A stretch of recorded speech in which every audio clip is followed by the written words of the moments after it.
Radhika. Thanks for joining the SME Guru podcast. Thank you for having me, Sanjay. It's a pleasure to meet you. Likewise.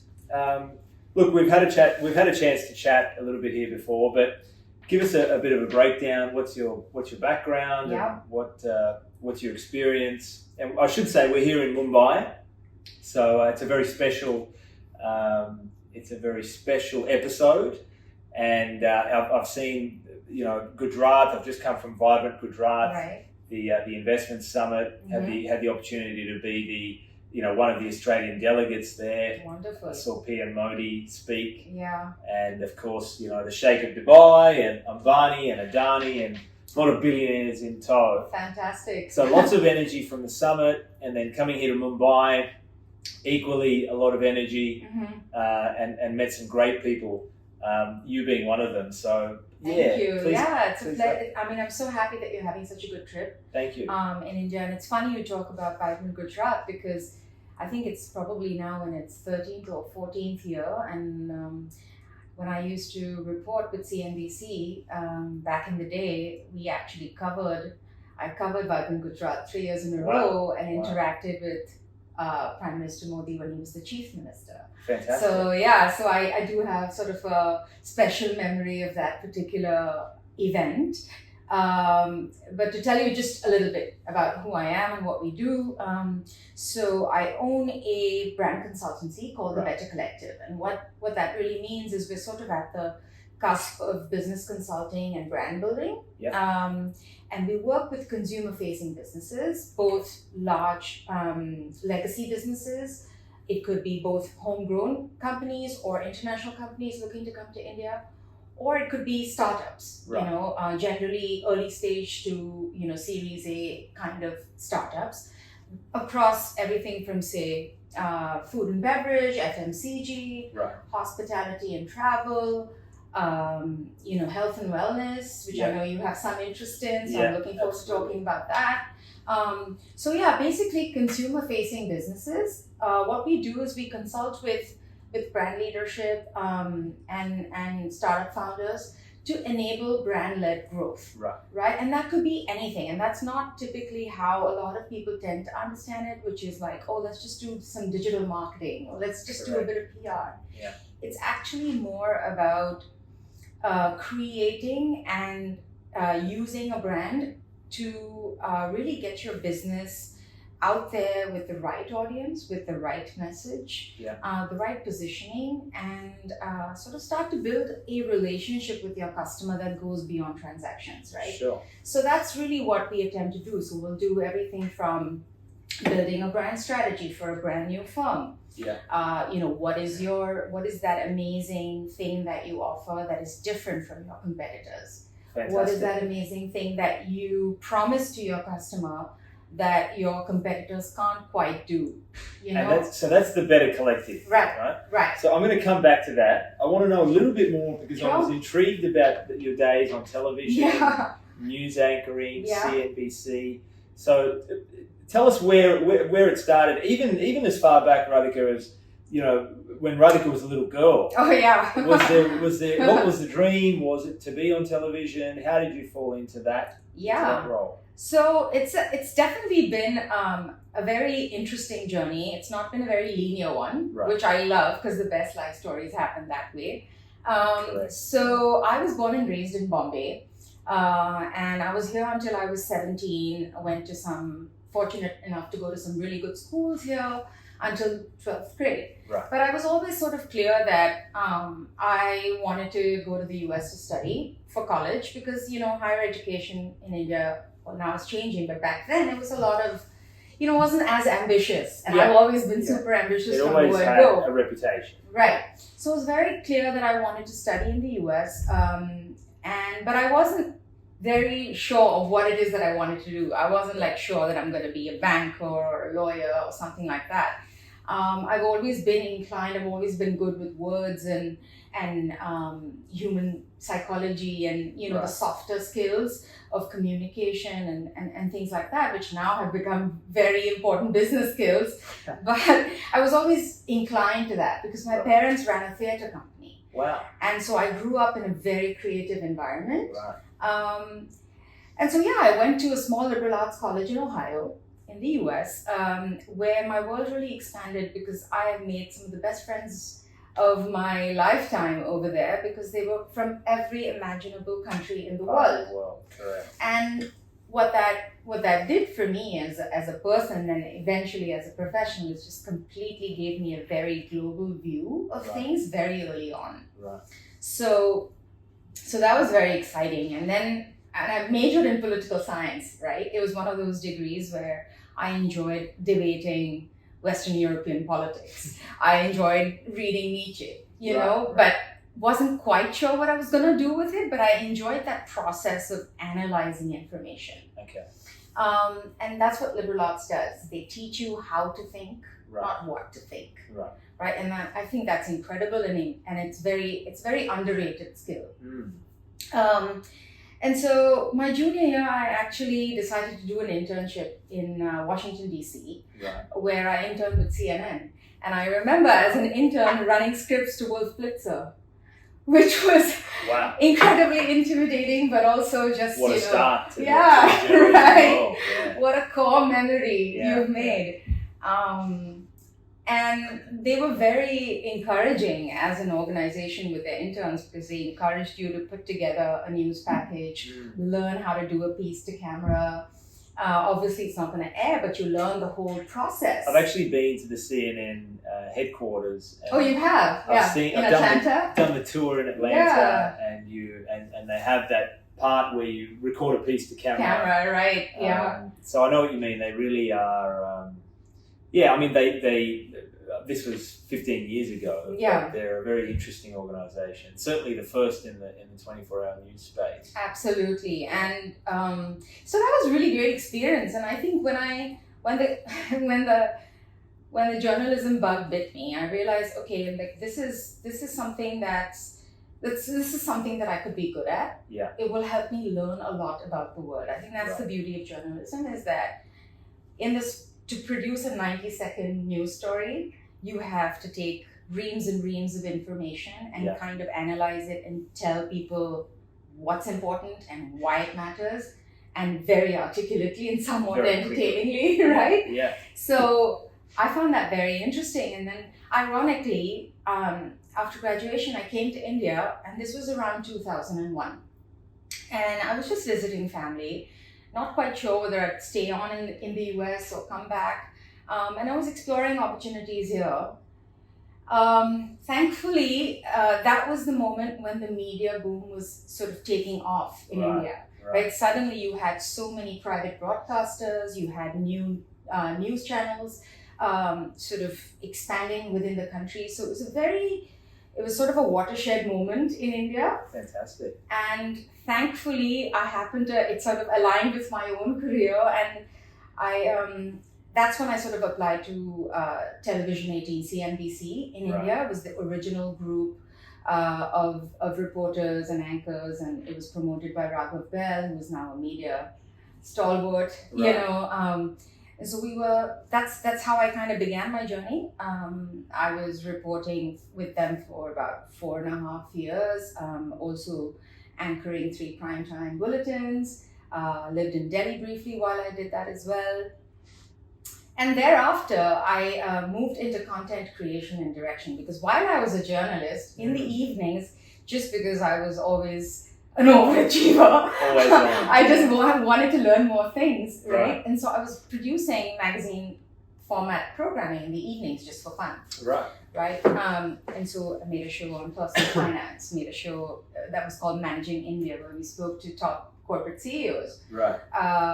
Made a show on, it was called The Good Health Show, right? When you say you made a show, does that mean you were writing the show, or you were producing it? All of the above. Yeah, it was. So I would produce the show, so figuring out what's actually going to go into each episode, and then contacting the right guests and booking the right locations and the right angles and the camera crew and all of that stuff, and then scripting each of those stories, and then of course the post-production and all of that. So it was really we were a very lean team, right? I would essentially produce it end to end. And that was just for fun. And that was, it wasn't technically a part of my job, but Right. I just loved doing Loved it and I wanted to learn it. Fantastic. And then I realized, like most things, Sanjay, where it's kind of like you don't intend to do something and it kind of becomes... Fall into it. Yeah. I really enjoyed that so much that I decided to get more into the non-news content development space. Right. So now I'm producing reality shows and Right. like talk shows and Fantastic. but always in the English language. Yeah. Because that's always been my comfort zone, particularly in India. The audiences are very split. Right. I made television shows for Endemol, the makers of Big Brother, Yes. as an example. I'm interested, Radhika, and I don't want to have a political discussion, but Sure. when you were at CNN, Yeah. was it as hyper-political as it is now? Or No, was it wasn't. Okay. It wasn't. I think, honestly, Sanjay, I think the world has kind of shifted a lot since social media. It has. And I think social media has amplified and it rewards, the algorithm rewards extreme voices, right? Absolutely. So I think with the pressures of advertising, with growing competition, reducing attention spans, people are vying to be the loudest voice in the room. Very true. Right? And one of the ways that you can do that is to have a very strong extreme opinion. Yeah. And it's kind of mirroring what's happening in governments around the world. Correct. There is a shift towards the right in most parts of the world today. Yeah. So I think it's kind of a little bit chicken and egg. Like you don't know whether the media started it or it's an governments interesting did. point. I would say to a lot of small business owners, like I often say to them, don't open another cafe. Right. Because there's plenty of cafes. Yeah. And so you've got to do something different. Right. I wouldn't use the word extreme. In business, it doesn't correlate as well. But what you're saying is true in that the customer rewards something different as well. Oh, absolutely. So if you're serving ice cream and someone else is serving sandwiches, the best thing for you to do is not open an ice cream shop, not open a sandwich shop, open an ice cream sandwich shop. Yeah. Put the ice cream in the bread like they have Right. in Bangkok, because you've got to stand out. You cannot be anything these days if you're just following the crowd. Yeah. And I find too many small business owners who are opening a corner store, opening a mechanic shop, they're starting a new service business, Right. just based on their skills, their trade, their hobbies. Right. They're not putting enough thought into what's going to actually get some traction that's going to stand out. Right. Because in an environment where, I've been looking at the supermarket model in this country, Mm-hmm. Reliance has such a big Yes. hold. Yes. And I think it was Big Bazaar, if I'm Yeah. not wrong, that's folded, right? They've Right, now they gone have. bankrupt. So, I don't know where the competition watchdog is, but in other countries, it's pretty similar. I mean, Australia has a duopoly in the supermarket space, but you can't win on price as No. a small, Because the medium margins business. are super low anyway. A Yeah. big business will always kill you Yeah. on price. So Yeah. what are you winning on? Are you Yes. winning on customer service, on product range, on ambience, on a whole range of factors, or what I call the 1%ers? Yeah. You can't be 100% better than your competition, Right. but you can be 1% better at 100 different things. Right. Absolutely. I think that's core to today's business environment, and it's probably true of I saw that parallel there with what you're talking about in terms of content creation. Let me ask you about theatre, going Okay. back to where you grew up. I believe that business is theatre, Mm-hmm. particularly in brick and mortar businesses, but even online now. Yeah. You start with a blank web page, you start with a blank screen, you Mhm. start with a blank shop, and you go in every day, Mm-hmm. and your actors, right, your team, your staff, Yeah. they're putting on a show for Yeah. the customer. The lights go on. I mean, I remember reading a study into how important music is to the customer's mood and mindset Oh, of course, in yeah. a store. Smell. Mm-hmm. Anyone that's been to Abercrombie and Fitch will know Knows that. Yeah. that they've sprayed a certain smell. So, do you think that you have a particular lens on business Mhm. and branding because Mhm. of your theatre upbringing? Well, I wouldn't say that it's necessarily impacted by theatre as directly. It's a very interesting connection that you just made. Yeah. But I would go so far as to say that more than thinking of it as a performance, I think the thing that stands out about theatre, and then it has its parallel in branding and marketing, is that you only have one shot at it. There's no retake, right? It's live performance. True. It's incredibly high energy. It's in the moment. And you only have one opportunity to make a really strong connection with your customer. Right. And I think the retail environment and the brand experience is very much like that, because you could spend millions of dollars creating demand for a product or a brand, but it only takes one bad store experience to ruin everything. True. So I think if you're talking about a parallel with theatre, I think that's kind of the one that jumps out to me. Right. Where, and as you rightly said, differentiation in brand, in business model, in product, in pricing, in a bunch of things is so important. And I think a lot of small businesses probably struggle with that, because they're thinking, hey, this is something safe, this is something that's already been done, this is something that's familiar to me. And it is daunting to be a first-time entrepreneur, right? Yeah. It's very capital intensive as well. But I think it's not necessarily the differentiation need not happen in the product. So when you say don't open another cafe, like I'll give you, it's a very interesting space in India right now. Massively growing. Yeah. We're a nation of tea drinkers. Yes. And yet the coffee industry is booming right now, and it's becoming incredibly competitive. Starbucks entered about 10 years ago, and I would argue they're still struggling to become fully profitable, even 10 years later, after, despite having global resources and things like that, because the Indian consumer is hard to crack. Yeah. And I think any small business needs to understand that who your customer is. The more you understand that, the higher chance you have of being differentiated and making that connection with the consumer beyond your product. Absolutely. Right? So, and the reason I bring up Starbucks and the coffee industry in India is because it really illustrates the point about how are people differentiating their brands, even though the product is the same. Starbucks did it more from the global reputation, the sort of the luxurious price point, all of that, right? And creating a third space like it has around the world. Right.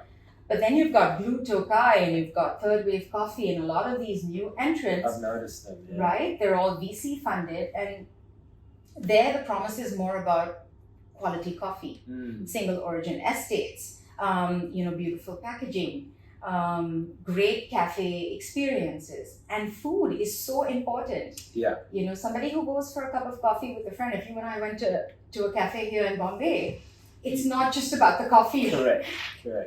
And it's interesting you say that. I mean, Australia is one of the few countries in the world where Starbucks has not been profitable either. Right. And the reason for that is, I think CNBC did a story on this. I don't know if you've seen it, but one of the reasons is that they did not. They came in too aggressively with too many stores, and they brought an American product, thinking that culturally we were that similar. Right. And it's not. There are differences, and Australia's coffee culture is quite advanced. It's based on Italian migration and European migration. So I agree with you. It's a growing space here in India. I've seen, in fact, at Vibrant Gujarat, I met a couple of Australians in the coffee business that are doing quite well and are trying to bring some of that Australian coffee culture to India. Okay, that's interesting. But you do see varying degrees of quality of coffee here. It's interesting. Well, actually, some of the world's best coffee is grown in India. Right, and in South India, right? Right, and from Nespresso to Illy to Lavazza, all the well-known brands of luxury coffee, they're all here. A lot of it comes from here. Right. So, and I believe a lot of that good product is finally being used for domestic consumption. Yeah. But again, the price point and the average income within this country, it's not matching up. Yeah.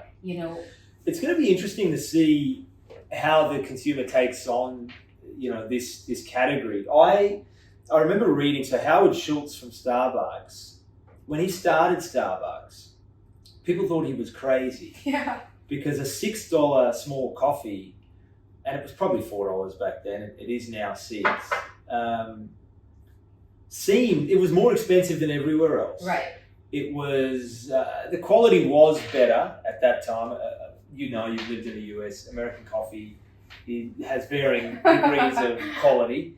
And he said that his idea was that not everyone could afford the Mercedes, right? The 5-star hotel, the expensive Armani shirt. Yeah. But everyone can afford the $6 coffee. Sure. And if I'm walking around with that Starbucks cup, I feel special. That was what he was selling. Yes. And I wonder, you talk about India's ambition. India certainly, Mumbai in particular, loves brands. You see it around the place. And I'm guessing that's what Starbucks is hoping will be driving their growth here. Yeah, I think when they entered, so it really points to this idea of an affordable luxury, right? I think Correct. that's what you were trying to say, and I think you see that trend not just in coffee but across consumer businesses today. There is a clear wave of premiumization that's taking place, and a lot of the startups that are emerging and the smaller businesses, right? They're emerging in becoming sort of challenger brands to established categories. Correct. So for instance, one never really thought about the cleaning products in your house. Yeah. You had a surf detergent, which was sort of, a well-established brand. Everybody knew it. Nobody really questioned whether I need to even consider buying something else. Sure. Or that you need different pants to do yoga in. There you go, right? Yeah. But now it's like every single product that the average upper middle class Indian is using has very many alternatives that are marginally more expensive, but significantly a better experience in terms of brand. Sure. Right? And I think that's the advantage that brand can bring. Yeah. Is that fundamentally your product hasn't changed too much, but the aura around the product, the story, the packaging, the experience, what it signifies in the life of that end consumer, that is the power of brand. Very true. What you're touching on, Radhika, is how it makes you feel. Right. And that experience with a product, with a brand, with a business, with an employee is so important, because at the end of the day, a lot of what we buy these days are just they're impulse purchases. Yeah. We don't, other than food and water, there is not much that we want for. The rest is luxury. Yeah. From the phone to the shoes to everything we wear. So then how does that brand make you feel, and how does it convert to your friends recognizing you, someone on the street recognizing you?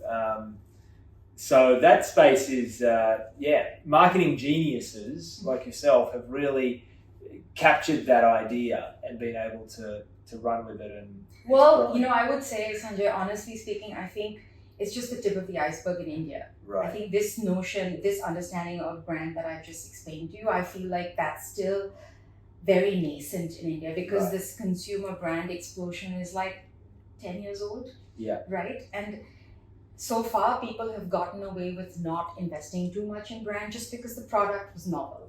Right? Correct. And so the novelty of the product itself was helping people to ride the wave of competition and things like that. But now, for example, if you look at the personal care beauty market, right? Today, the category is so filled with competition of homegrown brands. Yeah. That now it's going to be, I genuinely believe that the next 5 to 10 years are only going to be about brand-led growth. Because the product innovation, there's only so much you can do in terms of, for example, you're creating face cream with niacinamide. Everyone from The Ordinary to Mama Earth, everybody's doing it, right? And Estee Lauder's doing it. So it's not going to change too much. Right. But now that story you tell about your brand, that the emotional connection, and it's not even an obvious one. Yeah. Right?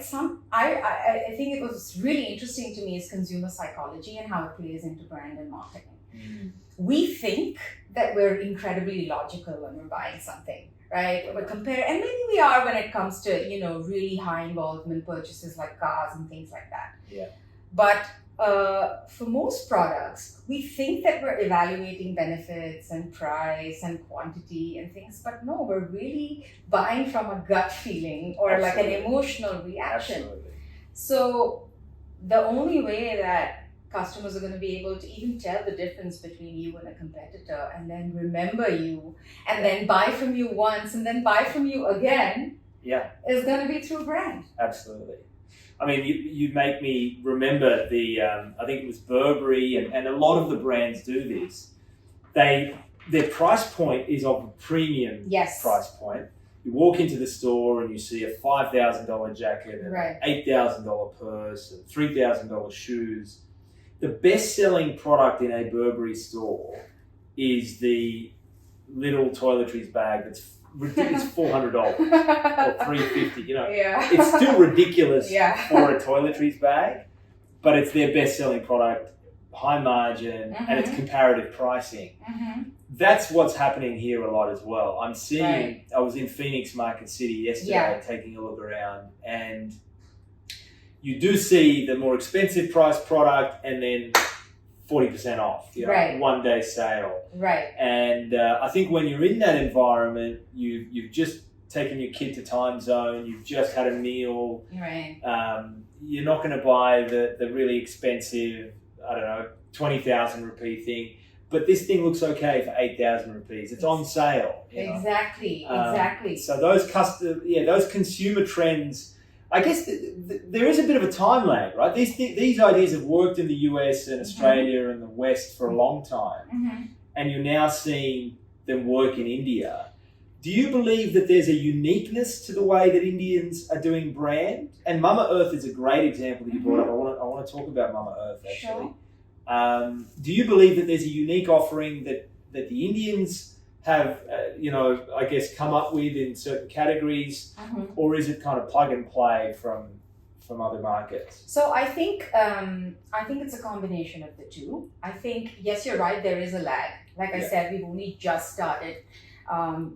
This big bad world of consumer brands has only just begun in the last 10 years with a lot of premiumization and, a lot of capital available for startups to build these kinds of premium products. Correct. But equally, what's happened is, if you think, if I'm not wrong, I think India is the third largest luxury market in the world today. Correct. Right? And so when you think about brands like Burberry, Chanel, Hermes, or you name it, India is one of the most important markets for them today, and the Indian consumer suddenly has a lot of cultural self-confidence, a lot of money, a lot of money in places that you'd be surprised where they have money. Absolutely. Much beyond the metros, in smaller cities like Ahmedabad and Raipur and Indore, you'd be amazed how much wealth there is.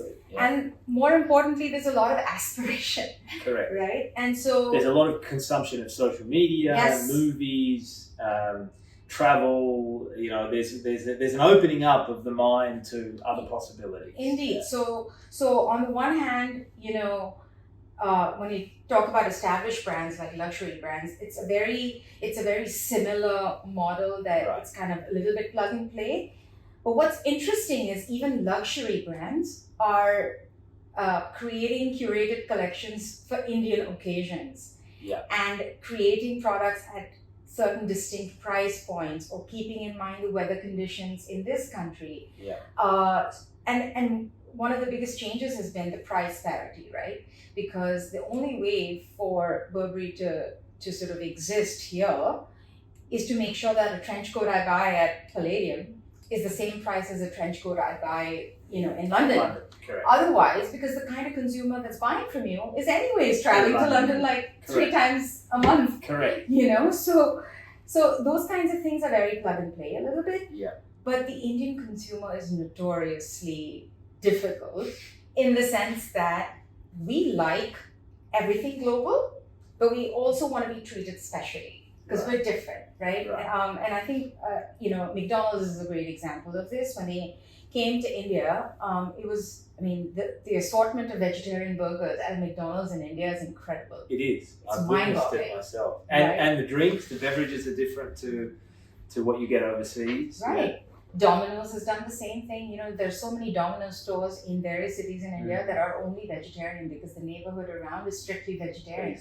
You wouldn't find those kinds of innovations in other parts of the world. But when it comes to homegrown brands, I think the difference has been the balance between product and price. Because Indians love to spend money, but we're incredibly value conscious. Yeah. It's kind of a dichotomy. Yeah. So if the brand means something, right, I'll pay it. Yeah. If it doesn't, it better be cheap. Yeah, exactly right. It's exactly right. It's this very dualistic perspective towards. So I'll give you an example. We're working with a baby wear brand. Right. Okay, I won't name it because we're still working on them on the rebranding. But as we were doing some market research and talking to a lot of young mothers and dads, I was like, how much does the brand matter? How much does the price point matter? And this is like, we're talking about premium clothing, right? Organic onesies and hats and things like that, right? Big market, big unexplored market in this country, children's wear. And parents were like, nah, I want something new for my kid all the time. So yeah, the organic stuff is nice to have, but how trendy is it? Right. And how, I'm going to buy H&M and Zara for the basics, but then I'm going to go to Petit Bateau and like buy something really, really fancy when I travel, So it's this duality where Indians love to spend money on the things that they feel bring either incredible value in terms of time saving or in terms of signaling social status or just plain vanity, things of that nature. But at the same time, you can't, they will still question value for money no matter what they're buying. Very true. I'm just going to check this camera because my phone is ringing. I tried to end it. And sometimes... Yeah, that's fine. Is this going okay? Yeah. Okay, great. That's fantastic. Radhika, that's a fantastic point you just raised. I think the Indian consumer is a very, very smart consumer. They're aware of the markets where they can get stuff very cheap, and then they're aware of the premium offering in the malls that they want to treat themselves to. Right. I don't know that other markets have that opportunity to explore, right? I mean, you can't necessarily go to a market that a certain sector of the population shops at regularly for your basics, or you want a pair of rubber thongs or something like that, versus I want the birthday treat at the premium outlet. So that choice is available, and that knowledge is available. I guess it actually speaks volumes to the growth in the economy and the purchasing power. Oh, yeah. Because you've actually got people that used to shop in markets that can now shop in malls. They're not remembering where their parents shopped. They themselves used to be at one shopping area and now they can afford something else. You raised a really important nuance in the Indian market, which I think anybody looking to set up a brand or a company in this market needs to understand is that when you think about just income levels, right?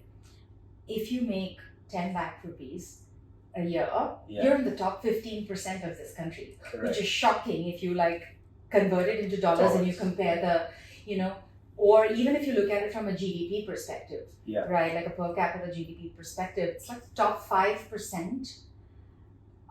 That is the consumer base for pretty much every startup in this country, right? So, and now a lot of founders are starting to build for what they call Bharat versus India, right? So there's a classification like India 1, 2, and 3. And 1 is, folks in the cities, in metros with a certain income level. These are the folks that are drinking Starbucks coffee and buying a Burberry trench coat and traveling and all of that stuff. And when you say you wanted to talk about Mama Earth, what Mama Earth has done is it's this next level of, so somebody who makes 10 lakh rupees maybe in the past was buying, Pond's, Nivea, the established brands like that. They're the drugstore pharmacy brands, right? Very, very okay brand experience, very affordable price points, uneven distribution depending on where you were. And now you've got the same folks buying Mama Earth, where now I'm buying, for example, onion oil shampoo. Yeah. Right? But it's not made by some crusty old Ayurvedic brand. It's made in this like beautiful packaging and stuff like that, right? So what you've done is you've kind of transitioned a whole group of people that were used to a certain type of product and brand experience, and for just a little bit more. It's actually not that much more expensive, I know. Exactly. And I think that's the genius of India, because, and this is what I mean by price consciousness being so important. The good thing is, even though you don't increase the price too much, the volume is so large, right? Because if it's just 5% of the country, but still, that's a lot of people. So they've targeted that middle market. Right. So India 1, I assume, is the metros and the top 5%. Yeah. Or 15%. And then India 2 is? India 2 is essentially, folks that make probably, I wouldn't put it in terms of income, but from a per capita GDP, I would say about, maybe 6 to 8. Okay. And they're kind of... And they're in this kind of second, third tier cities. Well, not necessarily. That's the interesting thing. It's not necessarily about geography, but it's more about, and this is a raging debate in the marketing world, right? How do you even classify Indians when the landscape is so incredibly diverse? It used to be that if you owned a fridge and a washing machine and a car, you were a certain segment. But now, even if you live in a slum, you can still own those things. So that means nothing. That classification is now no longer valid. So the Market Research Association of India has actually revised the guidelines, and and there's this whole and I think nobody has all the answers right now. It's because we are very much in that transition phase. So India 2 is probably like the next year, right? Where a lot of startups are catering to them. So there's, brands like Snitch, brands like Soul Store. These are all apparel and fashion, fast fashion brands. Remarkable trajectory. And a lot of corporates, like from Tata to Reliance to Aditya Birla Fashion, they're all right now, fast fashion. Arrows and all. Arrow is a little more premium, actually. Today, what everyone from Tata to Reliance to Aditya Birla, what they're trying to do is they're trying to create a homegrown H&M. Yes. But at a lower price point than H&M. Right? Even a lower price point than what's West Side. That's what they're trying to do. It's fast fashion. So there's a brand called Zudio, which Tata has come up with, which is exactly that. Okay, it's like you'll buy a t-shirt for 400 rupees. Zudio. Right? Zudio. Zudio. Yeah. And then, and Reliance is doing the same thing. They've come up with a brand called Foundry. Right? And these are all incredibly much cheaper than H&M and Zara. Wow. And thousands of new SKUs every day. The typical fast fashion model. But then also a lot of online, offline synergy. That's a big one. Zara's been very good at that. Mango is another one.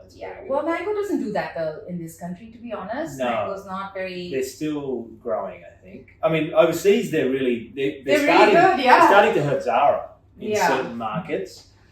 In India, I'm not sure what will end up happening. Zara seems to be the dominant player. Zara's definitely the dominant player, but again, Zara is very much an India 1 brand. Yes. And so what's happening is Zudio and Foundry and West Side and all of these kinds, Snitch and Soul Store, what they're trying to do is they're making the price point even more affordable. But the fashion quotient, the trendiness of it is as high.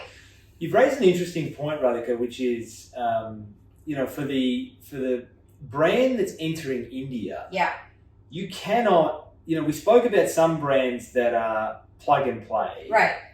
But the really successful ones, the McDonald's and the Domino's, that put in place products and categories for the local tastes, they're the ones that are performing far better than than anyone else. So McDonald's is always going to do better than Zara, because Zara cannot, well, maybe they can do local product, but they're not. They're providing what's available overseas here. Whereas McDonald's has taken an India-first approach for their Indian restaurant chain. Right. I don't know whether Starbucks is doing that either. So Starbucks has recently done it because they weren't doing very well. Right. And they had a lot of growing competition, like I said, from other homegrown coffee brands, luxury coffee brands. And so what they've done recently, which is I think incredibly telling of this nuance for the Indian market, is we don't like such large cups of coffee. Okay, nobody should be drinking that amount of coffee, if I'm honest, right? Yeah. Only in America. Right? And so they've understood that the people want a small cup of coffee, so they've introduced a new size called Piccolo.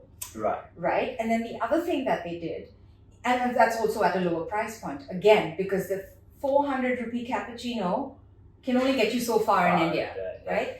So that was a shift that they made. And then the other thing they did was they completely changed their food menu. Right. And they Indianized it, like paneer sandwiches and things like that, because I mean, how many people are going to have a spinach quiche that is all dried out, right? Yeah. So, I mean, the difficulty there is that the food is so good outside Starbucks. There are so many food options here that if you're a coffee chain selling food, you've got to have a minimum bar. You won't get away with what you're selling in the US. Exactly. Over here. You mentioned Starbucks. I mean, the flat white is an Australian coffee. Yes, I that love Starbucks has taken around the world. Yeah. So having that kind of, you raise an interesting point. You can take a product from one market to another. We're seeing in India, certainly in our health business, we're seeing in Australia, for the first time in our health business, Tulsi tea, castor oil, ghee, top sellers now. Yeah. Because Australians are learning the Indian taste, the Ayurvedic, advantages. So you have this opportunity to take between, it's not one-way traffic anymore. Oh, absolutely not. I mean, and there's incredible success stories already. Yeah. I don't know whether you've heard of Vadam Teas. No. So it's a brand that started a couple of years ago. Right. And it's a VC-backed brand, and over in the span of 5 years, it has built such a reputation for not only its product but also its brand and its packaging and things like that. They're now available in the US, in Europe, a whole bunch of other markets, and they're doing really, really well. The brand in tea that I've taken notice of is Organic India. Yeah. It's doing very well. Yeah. So this one was called Vadam tea. Vadam, Vadham. Okay. And that's really remarkable. And there's a lot of, and I feel like that's the next wave right now, which you can argue is that good or bad, but a lot of founders are building brands and thinking about getting a certain traction within the country and then immediately taking that brand and that product abroad. I'm glad to hear that. So now it's kind of this, we're not just building for India, but we're building global brands for the world. Because that was going to be my next question. It's great that a Starbucks can move here. Yeah. And it's great that we can send some products overseas, but is it Chayo's or a local brand, whether it's in the QSR space or any space, are they thinking in terms of the Western consumer, the European consumer, the Middle East consumer? Absolutely. Especially for a cold chain product, you need to have local manufacturing, but the taste profile, is something that needs to appeal to somebody in Dubai, as well as somebody in Manila, as well as somebody in Bombay, right? Which is a hard one to crack. Very hard. And then when you do new product innovation, this is what we were trying to consult with them on as an example, right? Which is how can you become a bigger part of your consumer's life? So it's that duality that a lot of global brands are trying to aim for the Indian consumer, but equally Indian brands are now taking their brands abroad. That's happening even in jewelry. Right. We've always been exporters of either polished diamonds or we've been B2B suppliers for Zales and Tiffany's and all of those, right? Some of the largest diamond manufacturers in the world are in India. Correct. But now with the whole lab grown thing, It's changed. Right? Now we have an opportunity to build consumer brands and even forget lab grown. I mean, Tata and Titan is doing that. They've done it so well abroad already. They've done Even great. Fashion. I mean, you have the Sabyasachi store in New York. You do. Yeah. Right? Anita Dongre is there. Yeah. It's, there's a real meshing of cultures going on. Exactly. It's Indians abroad. It's you've got cross-cultural marriages. You've got people just showing an interest. They may be fed up of their own, particularly in the health space. I know that people that have been overprescribed drugs are just online and looking for information. We get questions all the time. Have you got this? Have you got this? And some of the stuff we don't even know. And I'm from an Indian background. Yeah, exactly. I would say we've moved way past the days of turmeric, ginger. Oh God! If I hear somebody call it moon milk, I kind of have a little revolt. I'm like, no, please stop calling it that. Yeah, very true. And it's interesting because it impacted global turmeric prices. It's insane. What was essentially a commodity that was used in Indian cooking has now become super expensive because Western brands are marketing it as moon milk. Yeah. Right? Sometimes Western brands do a better job than Indian brands of selling Indian products. Oh yeah. And it's quite frustrating to me. Bikram Yoga is one that comes to mind. And I guess Americans have, I guess I'll say they're good at it. They did the same pizza. They took an Italian product and made a Domino's and Pizza Hut. You mentioned some of the moon milk and some of the other products. Like in Australia, there's someone doing coconut ghee with turmeric. Right, so it's not actually ghee. Yeah, it's not. It's got turmeric in it. Yeah. It's. I don't even know how they come up with it, and they have a whole flavor profile where they, because I don't know if you're aware, but there's this thing called bulletproof coffee where people put ghee in it, right? Yeah. So someone's actually come up with a coffee ghee blend that you can already get. And I see some of these products on the shelves. Yeah. I see them online, and then I think, well, why didn't an Indian come up with that? Yeah. Is there sometimes are we too traditional in terms of coming up with new NPD, new product? No, I think you raise a really valid point that yes, the West, because they've been so deeply entrenched in brand and marketing for so many years, that they think about new product development in a very long-term way. For instance, one of my pet peeves is that large consumer companies here, or startups, or VC firms, they don't invest in a lot of trend research or upcoming consumer research. They don't invest in it because they somehow have it's a little bit of a short-sightedness. Right. Well, if you're developing a new brand today, ideally you want to make that company sustainable over the next 20 years at least. Correct. Right? And so to do that, you need to be able to think about how consumers are, what their reality is, how that is changing, and then therefore how can you innovate your product or your brand or your experience to answer to that.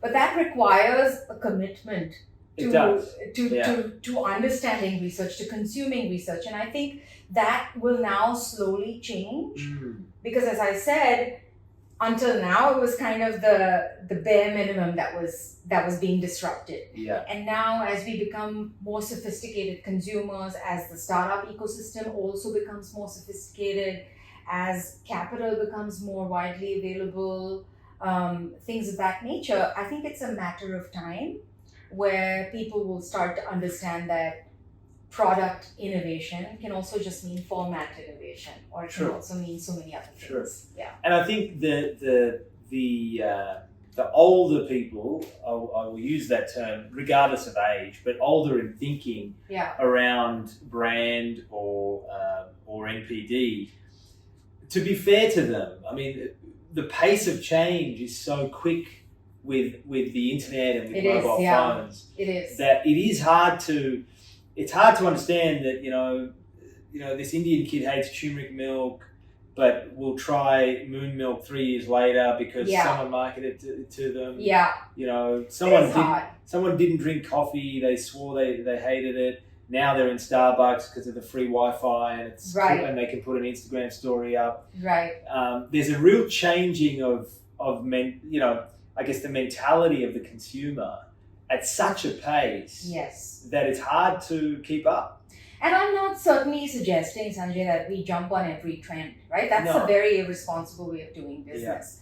But I would argue that there are larger cultural shifts that are taking place. Absolutely. And it is important to kind of look a little beyond your next quarter or the next 2 quarters and think about, okay, for example, there's an entirely new generation of consumers that have entered the economy, Gen Alpha, right? The amount, and they're drastically different from Gen Z or millennials, right? Is it the female customer driving a lot of the change? Well, I mean, I think it depends on the category, but I think brands are waking up to the fact that women are making so much more money now. Yeah. So many more women are in the workforce, in the economy. Yeah. They're buying homes, they're buying cars, they're buying luxury holidays, Absolutely. They're buying every single thing that a man. Yeah. Yeah. And that's the reason I'm asking that is because often, I mean, certainly in other markets, that has been where the change has been the most drastic. So, Bikram yoga, for example, there's no doubt that men used to do it, but it was women that really caught on to hot yoga as a trend, as an exercise tool, and then, some of the obviously fashion is driven a lot by women, and so I wonder whether there's that disconnect. I know India's changing rapidly, and people understand the female consumer. Well, not as much as you'd expect them to, but the fact of the matter is that even in a household where the man remains primary breadwinner, still a lot of purchase decisions are made by women. Absolutely. Right? Yeah. And so advertisers have to keep that in mind. They control, in some households, they control the full pay. The man earns, gives the pay directly across to the woman. Right. So, and women are just simply making, and that's why you'll see a lot of innovation in, for example, in fintech. Right? Because when women invest their money, well, first of all, Indian women used to not invest their money themselves. They used to rely on a dad or a brother or a husband to do it, right? Now they're investing on their own. But their priorities, their risk appetite, the milestones for which they're saving are very different than that of a man. Absolutely. Right? And so certain companies are starting to acknowledge that. I think the biggest change you see that is in travel. Right. Because the appetite for travel has just skyrocketed in this country. Yeah. But there's still some of that traditional point of view that, hey, I don't know if it's okay to have 3 women that are 25 years old just traveling to Australia by themselves, right? Sure. There may be some families that are still not terribly okay with that. Right. And so there's been so much in terms of offerings of just bespoke tours just for women. Yes. Right? At various ages and things like that. So yes and no. I think it kind of depends on the category and, Yeah. Very interesting. I do want to ask you a little bit about the branding space for small business. Sure. And do you do work, any work in the personal branding space, or is it mainly in product branding? And what would your advice be to someone that was starting a new business, or maybe inheriting a business from a generation, right, wanting to change things or needing to change things because of market conditions? Right. So I think me, myself, and my team and my firm, we're very much focused on consumer product-based businesses and some service-led businesses, but primarily product. And so we don't do a lot of personal branding. Sure. But if you are an entrepreneur that's looking to set up a new brand or a new company, I think it's very critical to understand study your category and understand, who owns market share and why. Right. And more importantly, where is a kind of gap not being met? Yeah. Right? So there's so many books written about this, right? There's innovation where you intentionally do the opposite of what is a category norm, right? That's one incredible way to stand out. And the biggest example of that is Uber. Nobody questioned taxi cabs for years. Right. It it was a terrible experience. Yeah. You didn't quite get it. They could just turn around and say, no, I don't want to take your fare. The cars were not in great condition, etc. And then Uber just said, okay, we're going to build something that completely upends what is the norm in the category. That's one great way to do innovation. And that can really be a legitimate business strategy, right? The other side is to make something that is truly weird and make it normal. So, for instance, investing, let's say you build an app where you are enabling retail investors to buy stocks, to buy mutual funds, to do all of that. Now, let's say the consumer group was used to doing that with a person, right? With a brokerage, with an agent. And now you've used technology to create a bunch of different apps where you're putting the power into the hands of that investor. And you're making it so incredibly easy because they're used to using technology now. So you're leveraging the technology to make this very complicated category now accessible to so many more people. Right? So it's about kind of figuring out where there is a sort of a gap in the market or what you can do a little bit differently. But also communicating that the right way, right? Which is being very certain that what is the value you're bringing to your customer. And then every aspect of your brand, people think brand is logo and the color scheme and things, and that's all great, and it can be incredibly powerful. But brand is pretty much, it's the impression in the mind of your consumer when they've interacted with you. Right. So if you're a founder, I would think that one of the biggest things that you should do is determine whether you're solving a problem. Are there enough people who are going to pay for that solution? Right? And then how can you build a whole narrative, a whole world within your own brand so that you entice customers not only to be aware of you, but to try you, buy from you again, tell their friends about it. That's the ideal flow of customer. Right? And I think that would be my core advice. So I guess a question that I get a lot is everything's done. The problem nowadays is everything's done. The internet was an opportunity 20 years ago, but I've missed the boat and I don't understand this NFT thing. So, I can't do anything so different. I can't do anything that's out of the box. I disagree with those people, and I do often say to them that it is in the details, it's in the 1%ers, it's in using technology.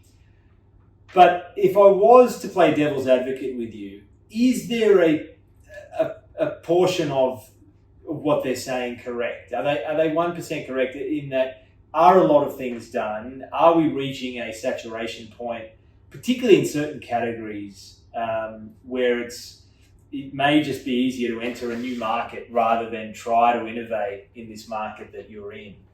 Yes, I would have to agree with you. I think it depends on the market that we're talking about, right? So if you think about the US or you think about Australia even, I think because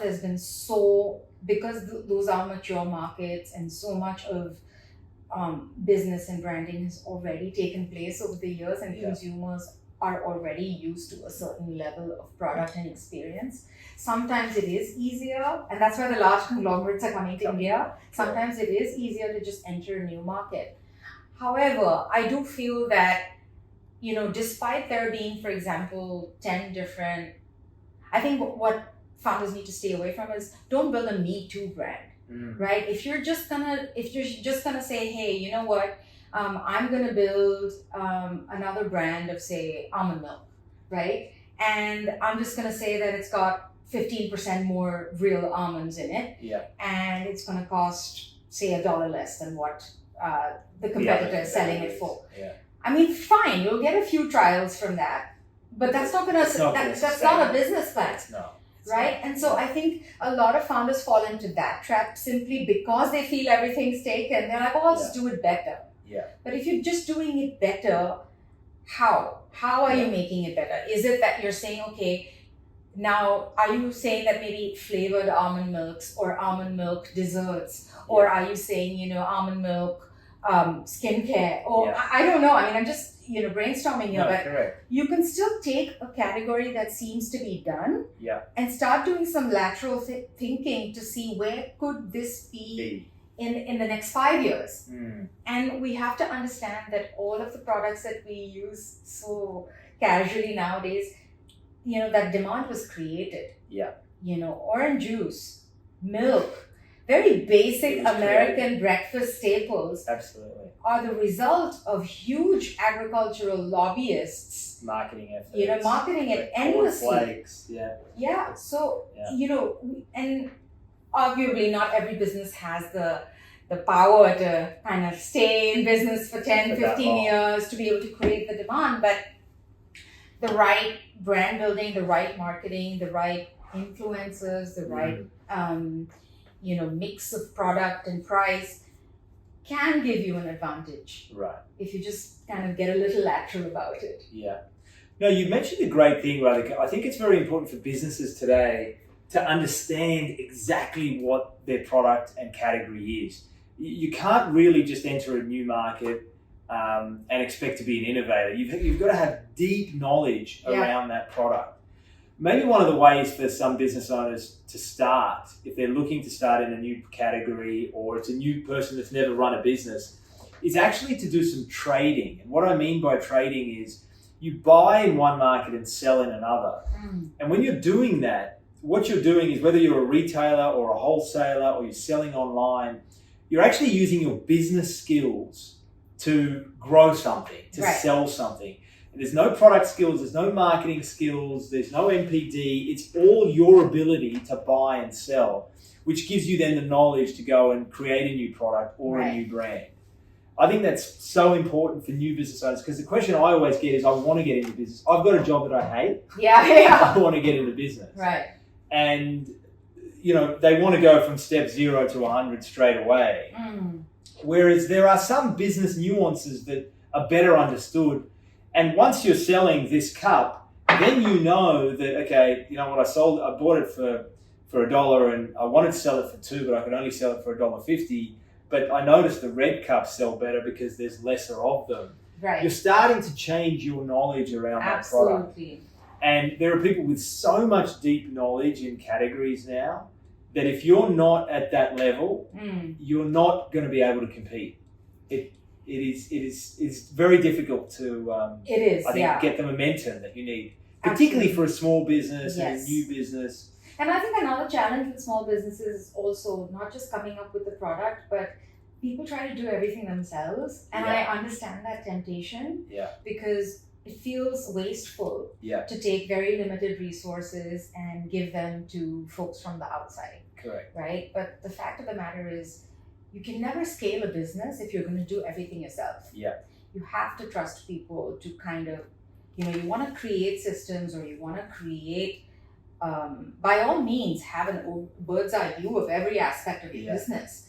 But at the execution level, or even at the strategic level, it's important to kind of have people who can support your vision. Absolutely. And who can bring it to life in more tangible ways. Absolutely. I often say, you would not go for brain surgery to your dentist. Right? Exactly. And so, you see it a lot in real estate. I mean, it's a big transaction. Often people are purchasing something that is, a lifetime worth of savings for them. Maybe they'll do it once or twice in their life, and they'll do it themselves. They'll ask a friend at a barbecue, or a dinner party.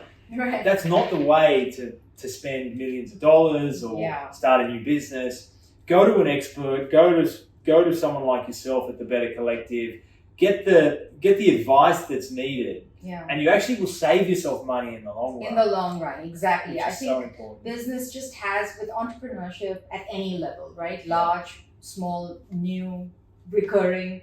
I think the ability to delay gratification is key. Very true. It's very, very key. So you have to, and that's why not everybody is. I mean, I think people get drawn to entrepreneurship because it seems like, I'm just going to be my own boss, and I'm not going to have, this corporate politics, and I can just work from home or whatever. People imagine these things, but entrepreneurship is incredibly that's hard. the TikTok version. Right, exactly. Yeah. It's incredibly hard. Very And you know, there will be long periods when you're not making money, and when you are, or any money that you're making, you're putting right back into the business to like facilitate new product development and improving your distribution and things like that. So I think entrepreneurship is not for everyone, but it certainly is.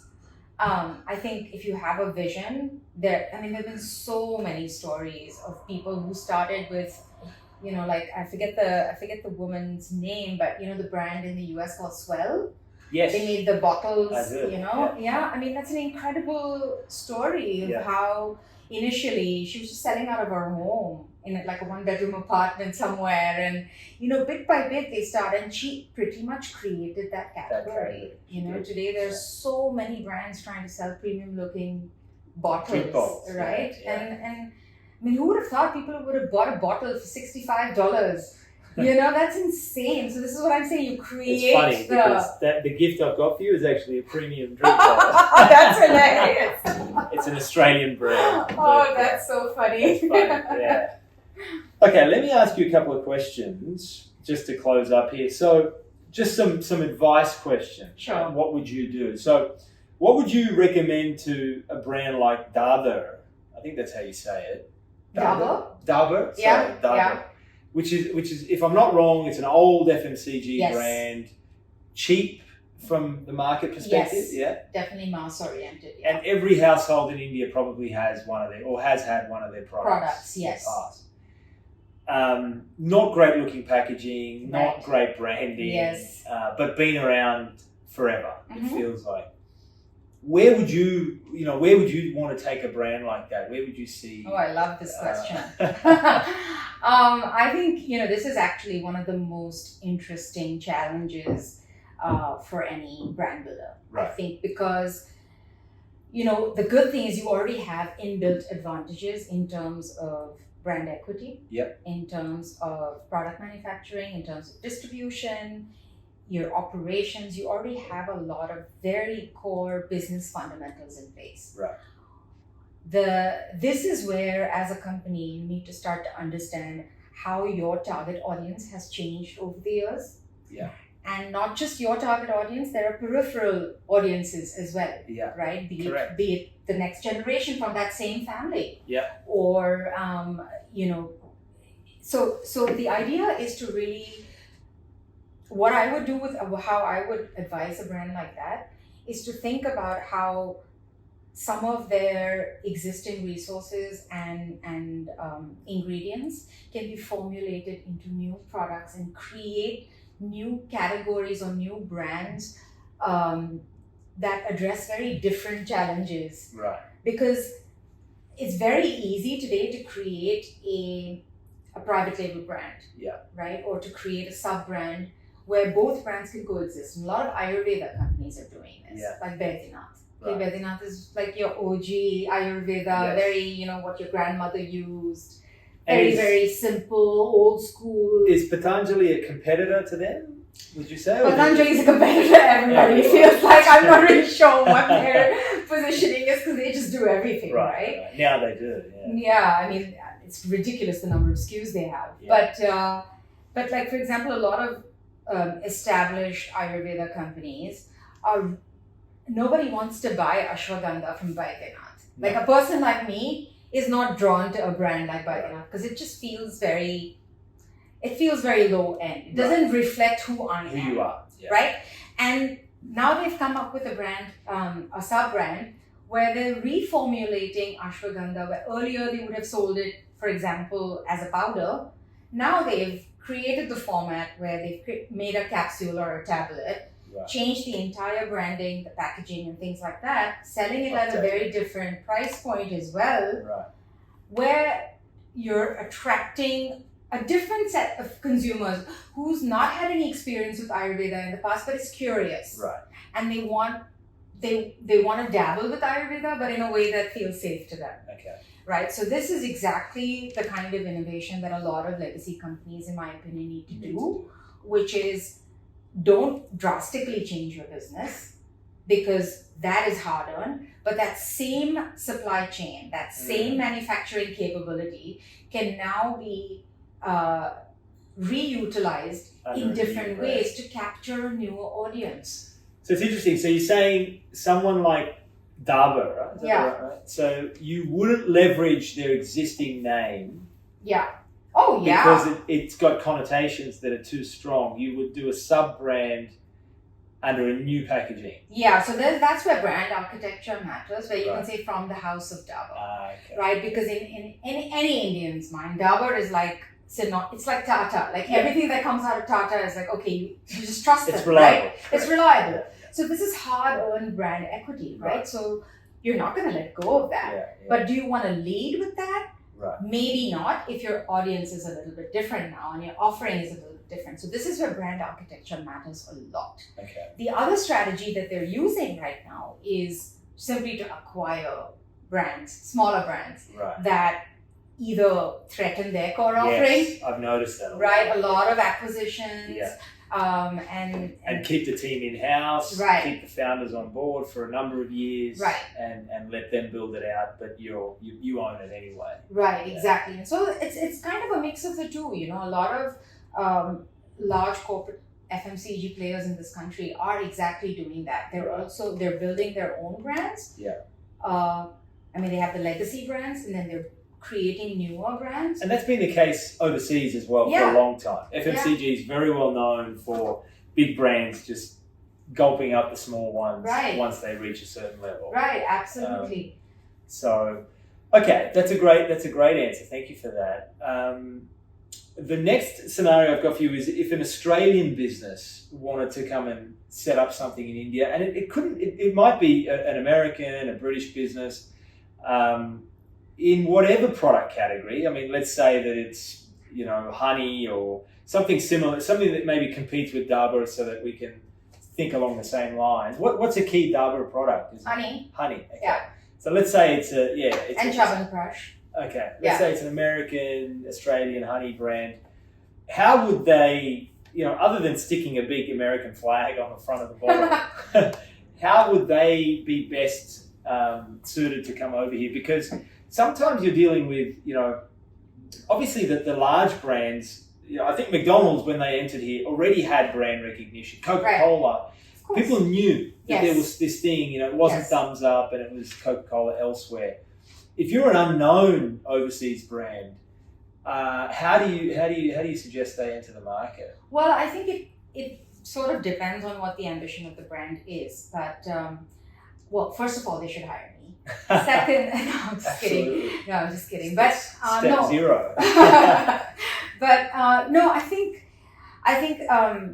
it could be, the answer could be in various forms, right? It could be about creating brand awareness before you formally enter with the product availability. Right. So, and people do that through content. People do that through influencer marketing. They do that through endorsements. Yeah. They do that in a number of different ways, right? Or it could be interesting collaborations. So, for instance, if it's honey, and let's say there's an established player of, I don't know, what's honey good with? Yogurt, Epigamia, as an example. And let's say you're creating a dessert, right? And here you're leveraging another brand's brand equity, becoming more well known. I think that's a legitimate strategy. Right. And then there are many other ways, right? Like it's also about where you're available. Sometimes you intentionally are not available everywhere, and that's how you stand out. Yeah. That's a great point. Right. So, like for instance, the distribution strategy. Yeah, it's incredibly important. Pricing can be a big one as well. Right. I think a lot of brands intentionally price themselves very differently from their competitors, and they're aware that it's going to mean a smaller market in terms of volume, but it's a solid market, right? Because you don't want to keep selling one time to a lot of people. You want to keep selling multiple times to a reasonable amount of people. Correct. Right? So there's various ways one can do that, right? Like it's about creating brand awareness, and it's about creating trial also. If the product is fantastic and it's genuinely different. Yeah. I mean, honey is honey, right? It's commodity. But still, if you can weave stories around the origin of that honey, right? You can, and honey also it's well known, it's a very adulterated product. Right. Most honeys in the market around the world are not genuine honey. Yeah. Right? And consumers are not stupid anymore. Like, they know this.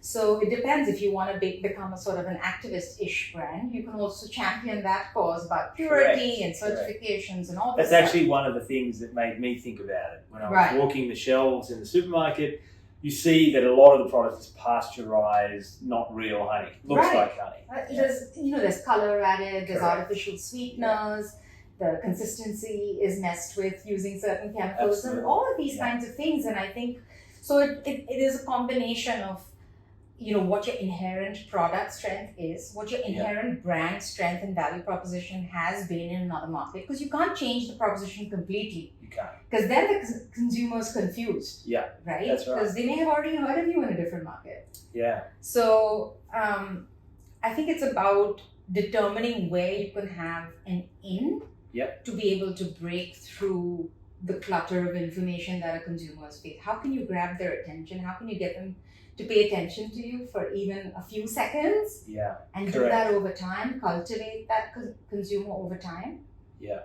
And then have a really solid go-to-market strategy. Yeah. I think that's super important to have a very, very solid GTM strategy that is rooted in the realities of this market. Correct. Yeah. Fantastic, Radhika. I guess, just in closing, is there a piece of advice that you would give to small business owners, all business owners alike, around branding and what they can do in terms of their business and their products, other than hiring you as step number one? What would you suggest that they pay attention to? Even in some of those small areas that they might be able to make a difference with. Because I know sometimes with products and branding, like you said, it can be a bit of a minefield. Yeah. Particularly these days with when you Google things, or you don't go to the brain surgeon and you go to someone at the dinner and you have a conversation. People are trying to pull together a whole range of skills, and they have little idea about branding. Right. So what would your final piece of advice be, I guess? Sure. I think look at brand as an incredible business strategy. It's a competitive strategy to win. Right? Rather than something that's a nice to have or an add-on or a last minute afterthought, right? Yeah. Brand has to be fundamental to your business strategy, and and brand can come alive in a lot of different ways. Right. Today, thanks to technology and advances in design thinking, there's so much opportunity to really build a standout brand. Don't try to be like everybody else. The more you can have the courage and the gumption to be different, the more, because it's like, how they say this is for personal branding too, like be yourself because everyone else is taken. Yeah. And you can only be truly authentically yourself. Correct. So decide who you want to be as a brand, really think through that, have a strategy for what you are as a brand, and then execute on that strategy at every small touch point. It could be the coaster that the drink is on, it could be the little zip tie that ties the package of bread together. I mean, some of my favorite brands are brands where they're incredibly evocative, and they tell stories in the most unexpected touch points. The details. Yeah. Like let's say you have a D2C website, and somebody, every D2C brand now launches, like, say, okay, give me your email address, I'll give you 10% off, right? And it's usually a very pop-up, standard text on pop-up, right? This is an opportunity to immediately, just by copywriting changes, you can communicate the personality of your brand and make an emotional connection. Right. Because all those little positive interactions, they add up in the mind of the consumer, and they don't even know it. Yes, correct. Right? So stand out, know who you are and who you want to be. So that 10% off, are you saying that in itself is an opportunity, or you would do it differently to what every other website? No, I would say give the 10% off if you want to. No Right. problem. That's a Right. legit trials strategy that has been proven. Yeah. Do it. But the way you thank somebody for signing up, Yes. or the way you invite somebody to share their email with you, or what goes into your email newsletter, right? When you email communications are very common by Very brands, common. right? Yeah. Most of them are incredibly generic, like buy from us, this is our new product, it's amazing because of XYZ. Yeah. But how can you tell a story about the product, and more importantly, acknowledge the life that your customer is leading? Correct. Right? I would agree with that. So I think brand lives in the small things, Mm. and it's important to be consistent. It's important to be different, and know who you are, Fantastic. and just believe in it. Because I genuinely believe in the power of brand, because we've seen it in so many different businesses across categories. Yeah. Nike doesn't make the world's best shoes, for sure No. not. No, But they've just figured out who they are. Right. They are empathetic and supportive to people who want to be better. Yeah. Better athletes, better people. They've Correct. championed the cause of those people right from their first day, and every communication that they have moving forward continues to do that in different ways. You're just saying the same thing again and again in different ways. Fantastic. Yeah. Love the advice. Look, Radhika, in summing up, I mean, I think the nature and the context and the nuance of our discussion, and the wide range of topics we've discussed, Yes. ultimately point to the fact that, we're looking for symmetry in an asymmetrical problem, Mm-hmm. or range of problems. And that's, I think, always difficult to find the solution to. It's always difficult to answer. We went and we spoke about India and the growth opportunities here. Yes. We spoke about theatre and how creativity can add to business and branding, Mm-hmm. and how it gives, particularly entrepreneurs, I think, an advantage. Mm-hmm. I believe all entrepreneurs are ultimately quite creative people. Yes. And so, like you said, if you lean into that, you can actually be that little bit more creative, Mm-hmm. and do the opposite, Right. stir the pot and be counterintuitive. Yes. Whereas some people are creative enough to start a business and stop right there. Right there. Yeah. So you've got to continue and lean into it. We spoke about branding. Mhm. I learned a lot about branding, and we spoke about channel distribution, NPD, Mm-hmm. bringing products from external markets, the time lag of products and brands. But yeah, surmising again, I would say it's an asymmetrical market. It's an asymmetrical problem, Mm-hmm. and there's no easy answers. But you've helped us, get some of the way. So thank you for your time. Well, thank you so much. It was a really enjoyable conversation. Thank you. This is something I'm passionate about, so it was fun to chat about it.